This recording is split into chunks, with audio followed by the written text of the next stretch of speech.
I've always loved reading. I've always had a obsession with the worlds and the pictures and the knowledge and the stories that you gain through books.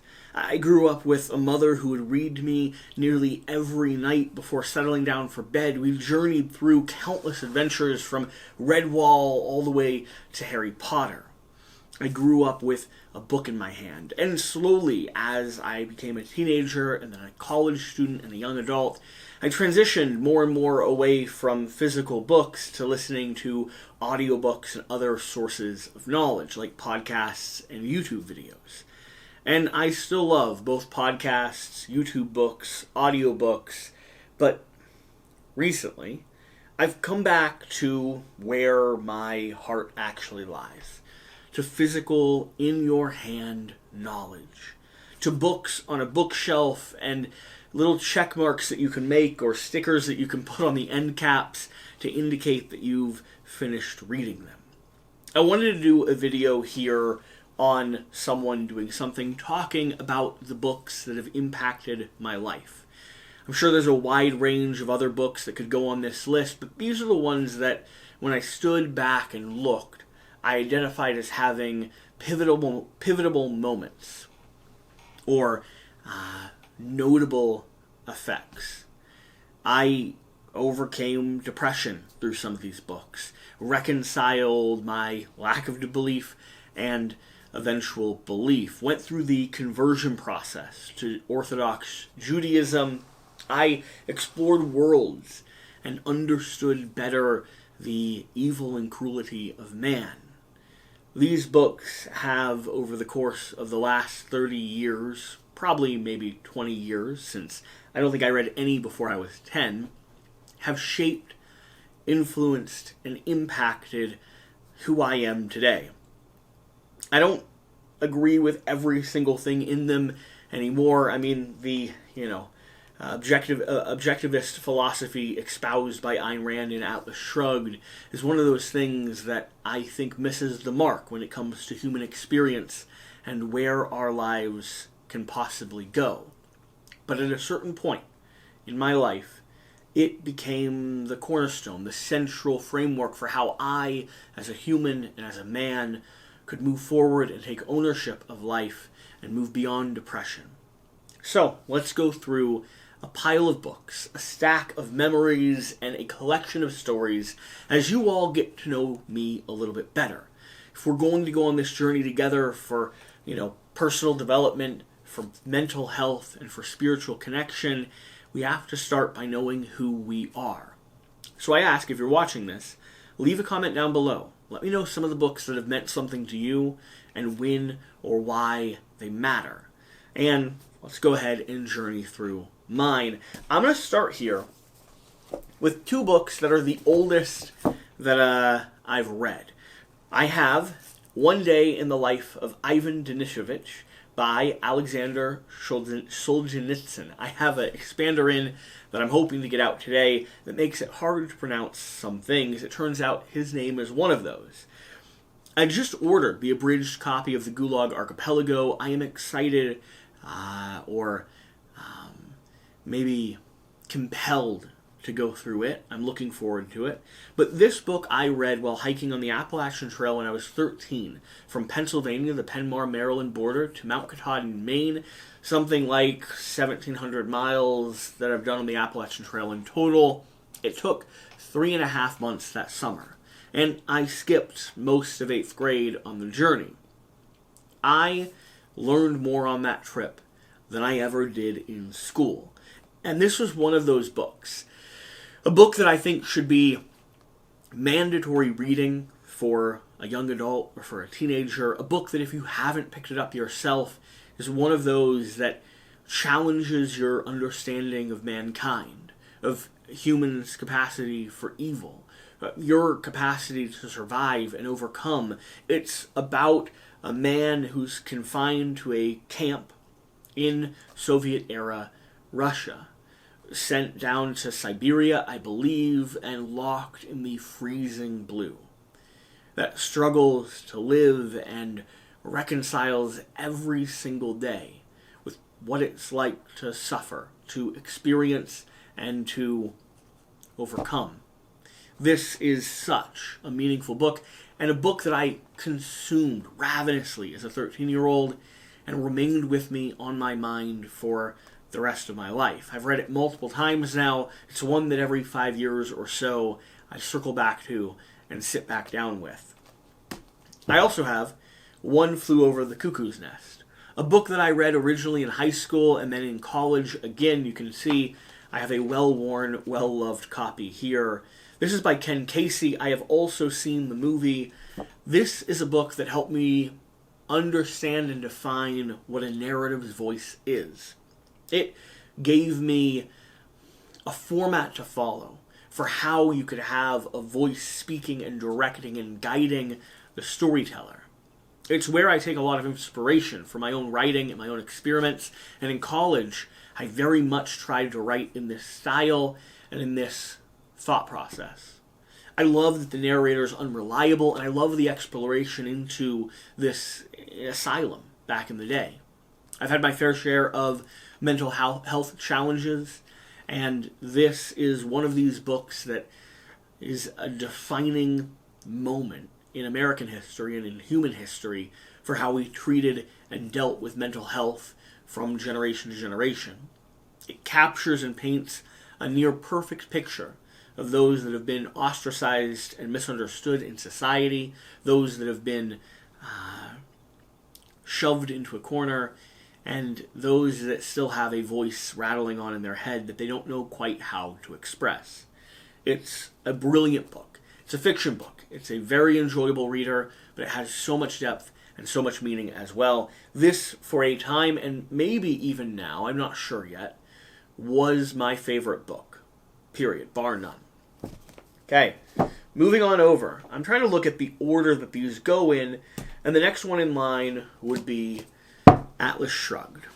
Now, like I already admitted, I don't reconcile with or believe in or follow the objectivist philosophy anymore, the idea that man is the pinnacle of creation and that everything man do should be entirely self-centered, selfish, and for his own glory and promotion.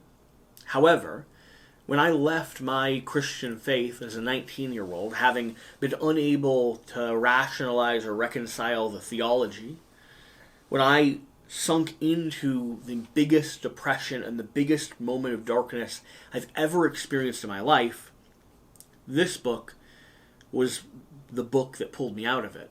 I discovered it because at the time I was playing a video game called BioShock. So BioShock is a dystopian version, very heavily inspired of Ayn Rand's Atlas Shrugged. The idea of these perfect scientists creating a world and that world falls apart kind of plays fancy with the narrative that Atlas Shrugged sets up. What would happen if you had a society built purely on human endeavor and for human exploration and means? Well, it turns out in BioShock that society is not very functional or healthy.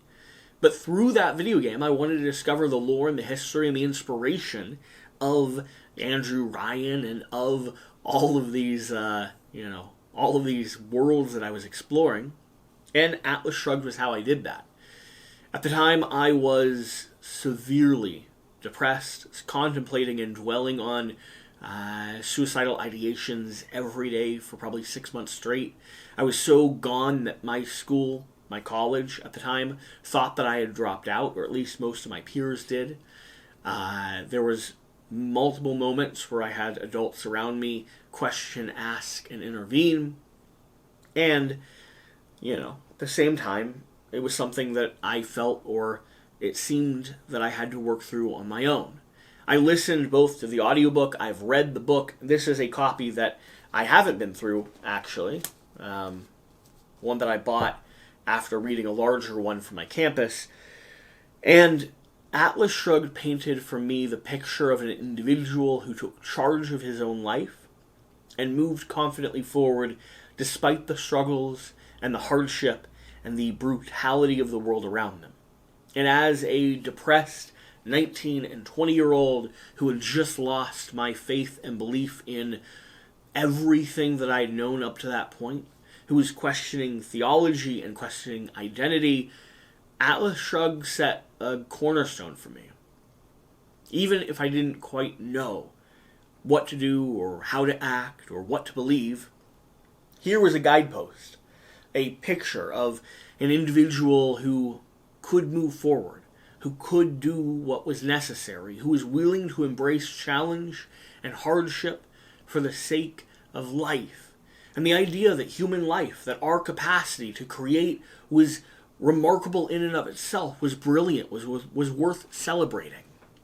For those of you who don't know, Ayn Rand was a escapee of the European, Russian, World War II, followed by the Soviet era environment. She saw society around her collapse. Men and women turn on each other, and the brutality and cruelty of human experience. That's where these books come from. They're not a perfect worldview, but they were a worldview that was necessary for the survival of herself and of the people around her. I attribute Atlas Shrugged, I attribute this book to pulling me out of the depression. I'll read it again here soon and go through it more thoroughly from a Jewish perspective. I'm very curious to contrast and see, but this book really did have a major impact on my life. About 6.5 years after that, I ended up stumbling into another moment of deep despair. I had been in a relationship for the better part of 6 years that came to a eventful end. It was hard on both sides, and I was left, very hurt and very heartbroken. I drowned myself in shopping, in obsessing with a board game called Kingdom Death, and eventually I found my way out of that darkness. I found my way to being and living and moving forward as a 26, 27-year-old individual by reading through and discovering Jordan Peterson's 12 Rules for Life. An amazing book that paints the framework for what it means to struggle under hardship. That doesn't tell you that life is about being happy or being simple, but instead says that life is full of challenge, and there are certain things you can do in your life that result in you being able to bear, overcome, and even be grateful in spite of those challenges. This book is how I overcame a 6-year-long breakup, or the end of a 6-year-long relationship. A relationship I thought and had believed would become my future wife, my family, and my future. This is how I came to terms with that ending. He paints and goes through 12 core rules that he's established for life and expands on or expresses what those rules are and what they mean. This is another one that I'm just now starting to read through from a Jewish perspective, being at a different point in my life, and I'm exploring the idea of how do these rules reconcile with a Jewish identity or a Jewish thought process. Rule number 1, stand up straight with your shoulders back. 2, treat yourself like someone you're responsible for helping. 3, make friends with people who want the best for you. 4, compare yourself to who you were yesterday, not who someone else is today. Rule 5, do not let your children do anything that makes you dislike them. 6, set your house in perfect order before you criticize the world. 7, pursue what is meaningful, not what is expedient. 8, tell the truth, or at least don't lie. 9, assume that the person you are listening to might know something you don't. 10, be precise in your speech. 11, do not bother children when they are skateboarding. 12, pet a cat when you encounter one on the street. After reading this book and beginning to reshape my life, I began to re-explore the idea of spirituality, of faith, and of belief systems and structures having value that go beyond what we usually attribute to them. It is, in a lot of ways, what led me towards the path of finding Judaism, of going through a 2-year-long conversion process and joining the Orthodox community. This book brought me home, and still is echoing in my mind as I live my day-to-day. Certain lines pop up all the time. Like the idea of believing that the person you're talking to knows something you don't, meaning that they can teach you something that is worth learning. I think of that every time I'm in a conversation that feels distant or boring or that I want to disengage with. I pause and I think, no matter who I'm talking to, a kid, adult, a grandparent, a friend, maybe they know something I don't. And maybe what they know is worth understanding and worth learning. It takes a constant reminder to be purposeful with that idea and with life, but if you haven't read 12 Rules for Life, I highly, highly recommend it. Now we're going to move on to some stuff that comes a little bit more recently. First, the Concise book of Mitzvoth. I'll go quickly through this one because for most of the people watching it's probably not as applicable, but when I first started exploring Judaism, this is the first book that I picked up and read. A book of every single mitzvah, meaning law, the 613 that the Jew has to follow, that we're obligated to. That when you go through a conversion, you dunk in a mikvah, you dunk in a body of water, you make a blessing, and you say, I'm committing myself. I am taking responsibility for these 613 commandments, obligations that the Torah has given us. This was the book that I contrasted with my ability to go through the conversion process. It has all of the applicable mitzvahs for today's day and age, because many of them are only relevant in the land of Israel. So, I read through it at a park in Texas over a Shabbat, and I asked myself the question, is there anything in here that I am unwilling to accept or that I think makes life worse? That I think does not orient me in the direction that I would like to go with my life? And there wasn't. This is where I first accepted upon myself the mitzvahs of the Torah.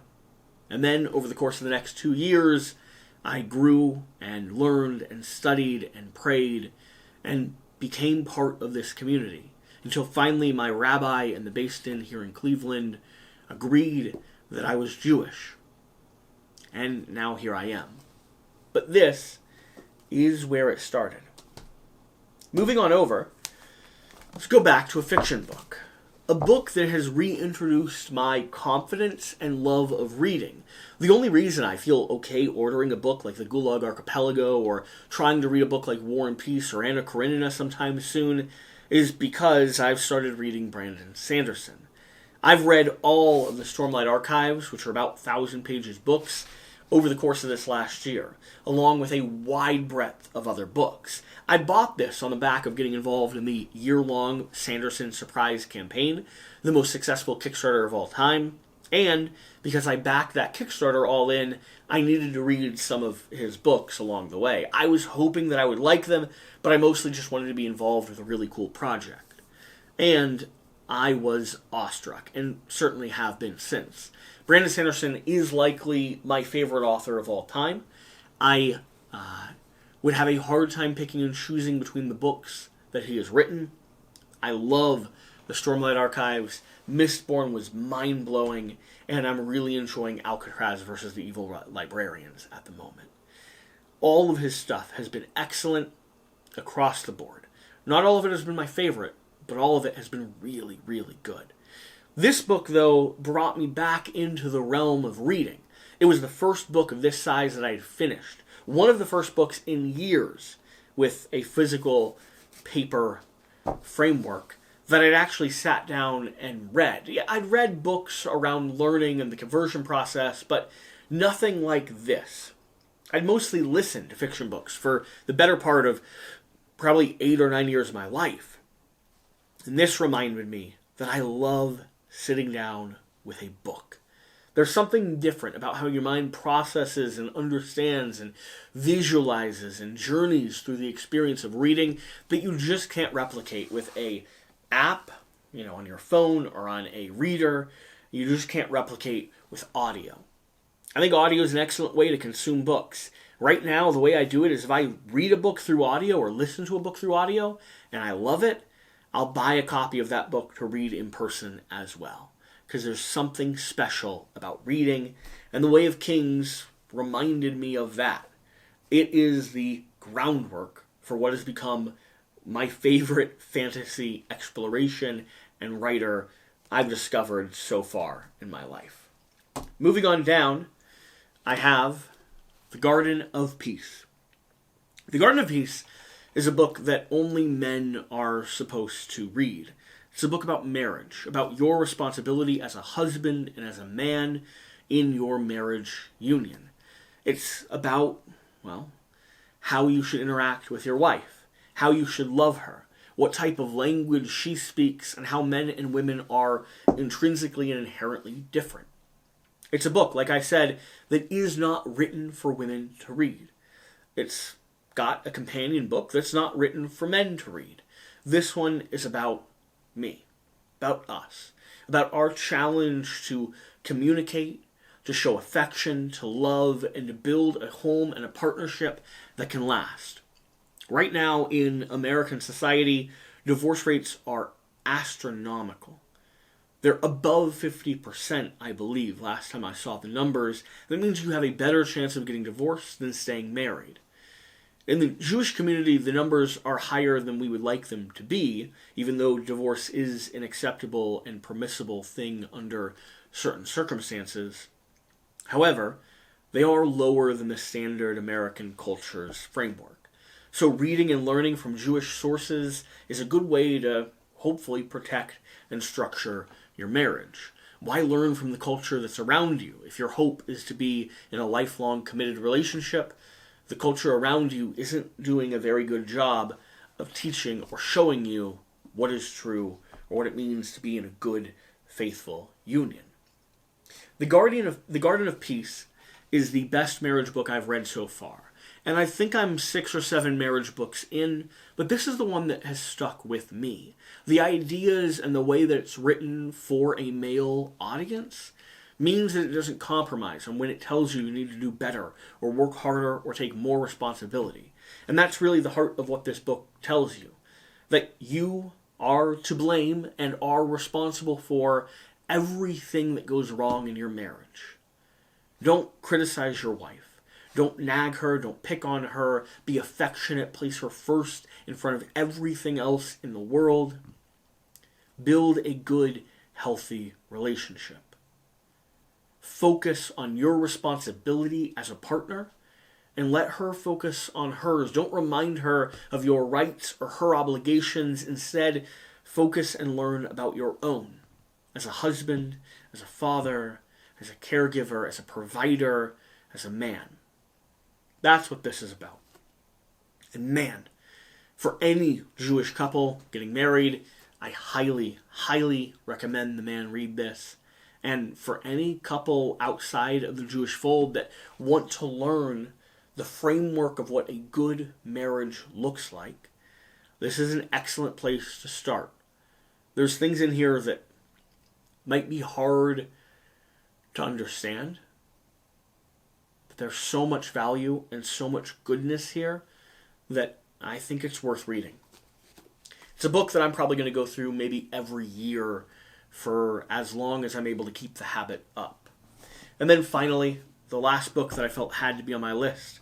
This is a Siddur, specifically the Art Scroll transliterated Siddur, which means it has Hebrew, English, and then the vocalization or the written out English version of the Hebrew words.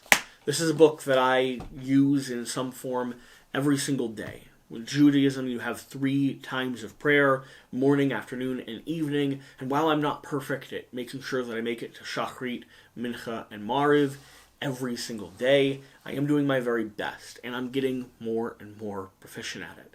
This book, the transliterated nature of it, opened the door for me to be involved in the Jewish prayer ritual.